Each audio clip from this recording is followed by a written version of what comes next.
আসসালামু আলাইকুম ভিউয়ার্স, সবাই কেমন আছেন? আমার বাড়ি টাঙ্গাইল। তো আমি ওখানে গ্রাম অঞ্চলে বড় হয়েছি। পড়াশোনা বেশি একটা করি না, প্রাইমারি স্কুলে পড়াশোনা করছি। তো বাবা অনেকটাই গরিব, তার জন্য নিজেরই ইনকাম করতে হয়। তো আমি এখন বর্তমানে ঢাকা শহরে আছি। ওখান থেকে আমি গার্মেন্টসে জব করি। তো গার্মেন্টসে জব করার মাধ্যমে না আমার একটা পিএন স্যার ছিল, মানে কী যেন বলে, এসপিও স্যার। তার সাথে আমার ভালো একটা সম্পর্ক হয়ে যায়। মানে একবার যে স্যারও আমাকে ভালোবাসে, আমিও তাকে ভালোবাসতাম। এভাবে অনেক দিন পর্যন্ত যাওয়ার পরে মনে করেন আমি হঠাৎ করে উনিকে বলি যে তুমি কি আমাকে বিয়ে করবা? উনি বলছে হ্যাঁ আমি বিয়ে করবো। তা বলে না আমরা দুজন মিলে কাজে অফিসে যাই, যে বিয়ে করে বাড়িতে চলে আসি। আসার পরে বেশ কিছুদিন সংসার করতেছি। তো আমি আবার এটা জানতাম না যে স্যারের বাড়িতে ওয়াইফ আছে। তো যেহেতু উনি ওয়াইফ আছে তা আমি জানতাম না, কিন্তু প্রতিদিন রাতের বেলা কথা বলতো ফোনে। আমি এত কিছু মানে যাকে ভালোবাসি তাকে বিশ্বাস করতে দুষ্কিল, অনেকটা বিশ্বাস করতাম। হুট করে একদিন কি ব্যাগটা গুছিয়ে কোথায় যেন যাচ্ছে, আমি জিজ্ঞেস করলাম কই যাও? অফিসের একটা কাজ আসছে, একটু আমার চিটাগাং যেতে হবে। আমরা যেতে হবে, তাহলে যাও, কিছু তো করার নেই। সে বলে যে সে গেল আর ফিরে এলো না। এখন আমি বিবাহিত একটা নারী, আমার শারীরিক সুখ চাহিদা সব কিছুই তো মনে করেন লাগে।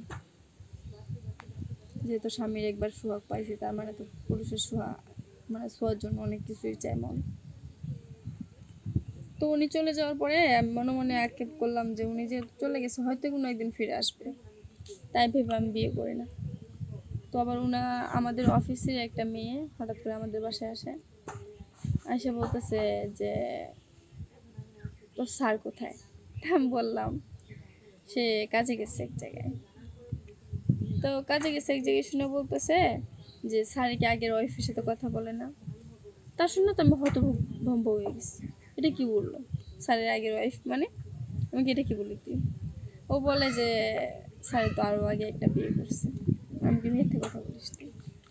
পরে আবার মনে করো যে ওর মোবাইলে আবার মনে করেন একটা অফিসের মানুষের বিয়ে হইলে বা মানে পারিবারিকভাবে এই হইলে ফ্রেন্ডদেরকে তো ইনভাইট করে। তো মানে ওই মেয়ের কাছে একটু প্রমাণ ছিল, তাই বলে আমাকে দেখালো। তাই শুনে আমি অনেক কষ্ট পাই, কিন্তু ভেঙে পড়ি নাই। কারণ জানি এখানে আমি পড়ে গেলে সে যেহেতু অন্যজনকে শুকিয়ে নিয়ে আমারও তো অন্যজনকে বাঁচতে হবে। তাই ভেবে আমি একটা ডাল ধরতে চাইতেছি।